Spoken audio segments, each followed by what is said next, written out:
Dr. Kaufmann is president of PWPA, Professors World Peace Academy USA, editor-in-chief of the New World Encyclopedia, which is an online resource, and board chairman and president of the Interreligious Federation for World Peace.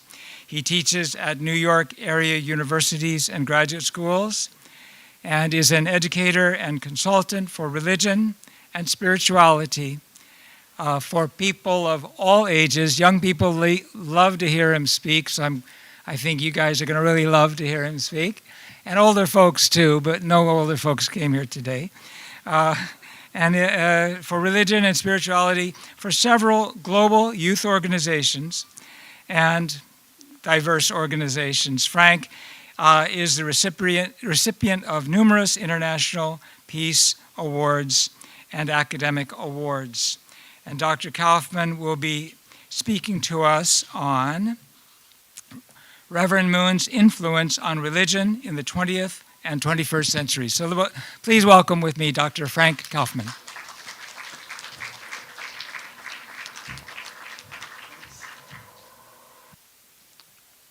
Thank you very much, Dr. Hendricks, and thanks everyone for coming here this afternoon. I'm going to wait for the tech to resolve itself. If you have a phone that makes noise and you feel like checking and making it not do that, that would be great. All right, look at that, look at that. It's kind of like, remember when you were little, you'd put like a little piece of paper in the water and then it would become a picture or something like that. Okay. All right, very good. I'm passionate about this subject. I'm obsessive about it. I could talk for days and years about it and never take a breath. But I have 15 minutes. And I would, Dr. Hendricks, just stop me cold, and that'll be the last word. I'm not going to beg for more time. I'll try to manage and get through what I have prepared, and it goes like this mostly. Any of us who have been to unification things, I think, tend to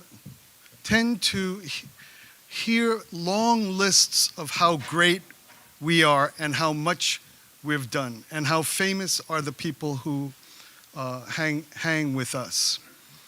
That might be true, but I think eventually, if I was a non-unification person hearing or meeting unification people, at a certain point you'd say, okay, I get it. Okay, you've done a lot of stuff. Well done, thank you. And you gather a lot of famous people. Well done. What I wanted to do with my paper is to try to tap into what I believe is the wellspring of why that's the case, rather than try to convince you or persuade you that we've gotten a lot of stuff done. What I committed myself to in the creation of this paper was to try to identify what it is about Sun Myung Moon that resulted in him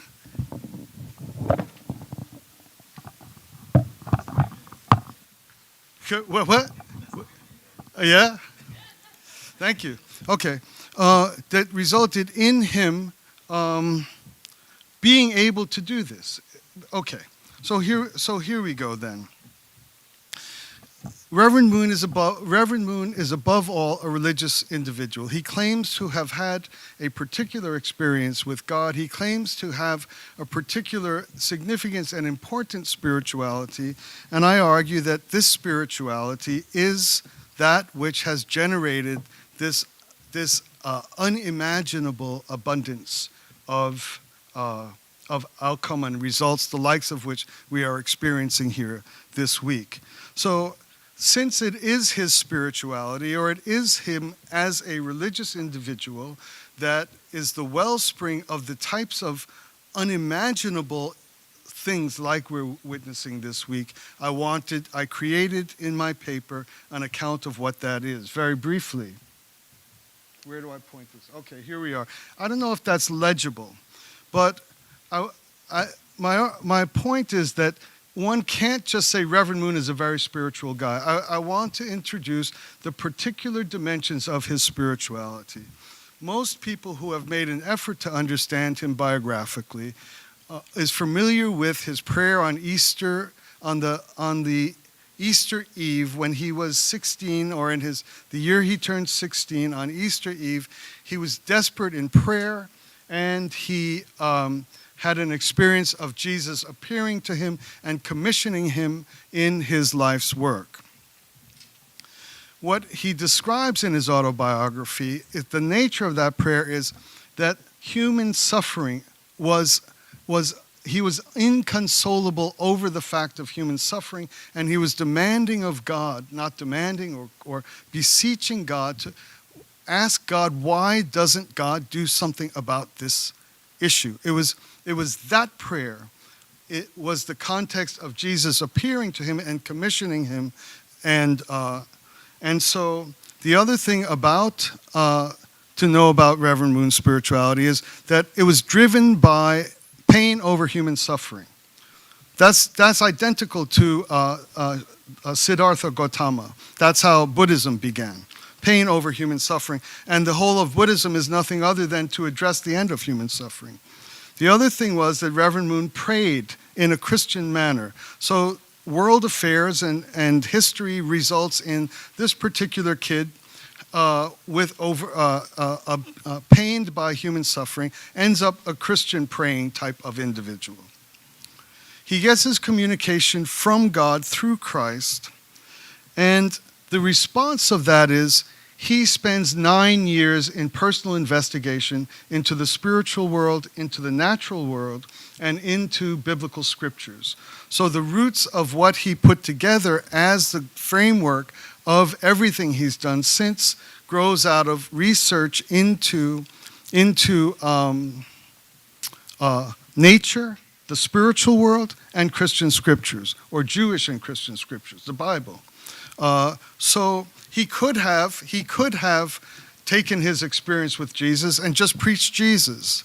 I've met the risen Lord Jesus Christ, and I believe you can also, if you get on your knees and pray as I've prayed. But that wasn't what he did. He went and spent 9 years in research to try to gain the framework of how he would implement the promise he made to Jesus on that night. So I have in slide number 5 that his religious life is a circle. His nature attracted God. Human suffering was unbearable for him. God found in that an interesting person. He then responds to God by taking responsibility of finding out how things work, how they were built, what went wrong, how they're fixed.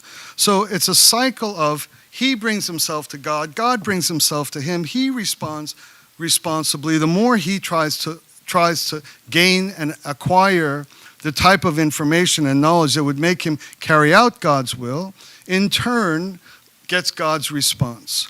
So for people who regard him as unique in history, or the Messiah, or however you want to call him, it's important to recognize that we're dealing with a spirituality that is revolving, that is not one-sided or another. It's human and it's divine. And that is the roots of what we're experiencing here this week. Once at the end of his 9 years,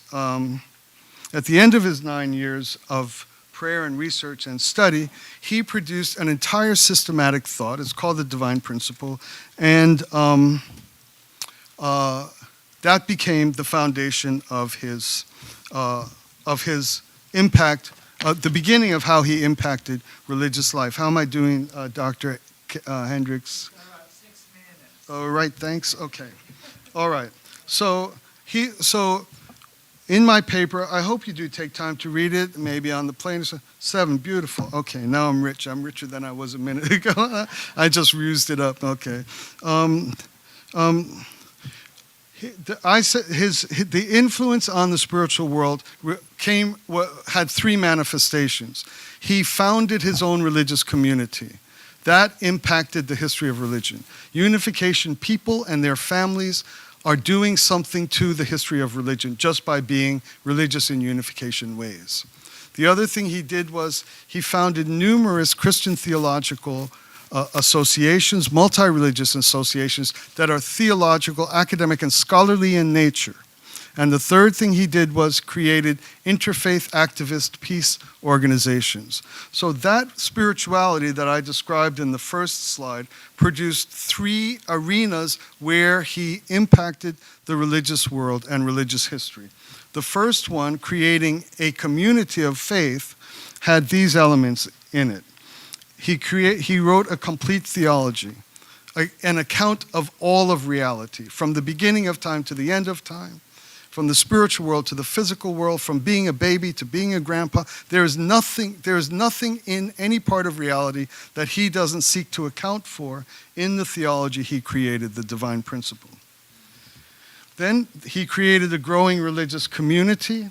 The third thing was a multi-religious theological institutions, and finally activist interfaith organizations. The growing community, the unification community, has the divine principle as its scripture and text. It has the blessing as its core sacrament. Let me read about the blessing. It's the means by which God enters into eternal participation and commits to intimacy and protective care over the love and lineage of families that are moved to receive the blessing. The sacrament of unification purports to mean that God is within your couple and your couple's love, and God is within your procreative capacity and activity. Your lineage is as saved, your couple is as saved as you, your lineage is as saved as your couple. And that's what makes the blessing an interesting sacrament, and that's what makes the unification community interesting in the history of religion. He created a church, and he made an ecclesiology, that's the fancy word for how to run a church properly, that accurately built on the principle. There's nothing that he does that is not a faithful and accurate extension of the principle itself. This is an important part to understand, about his own community, and also about any of the organizations, the multi-faith organizations that he founded. And finally, their missions, he created missions. So what I say about these communities is this. As these families grow, and as their children grow and raise families of their own, which is happening in abundance. We just heard from Sun Myung Moon, who, she's like 40 years old. She's the daughter, she's one of the kids, one of the kids. And she has children who are getting married.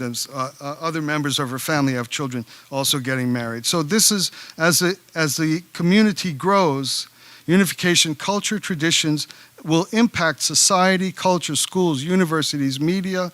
This should become the subject of academic inquiry.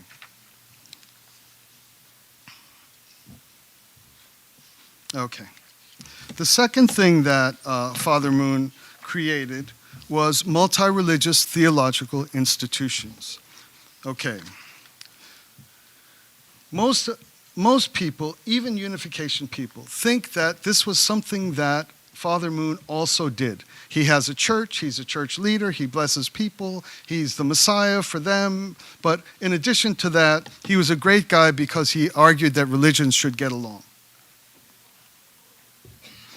What I say in my paper, and I do hope you read it, is that he didn't also create interfaith organizations. The divine principle itself is an account of reality in which the only thing you can do is create interfaith organizations. Interfaith organizations and multi-faith theological societies are within the divine principle.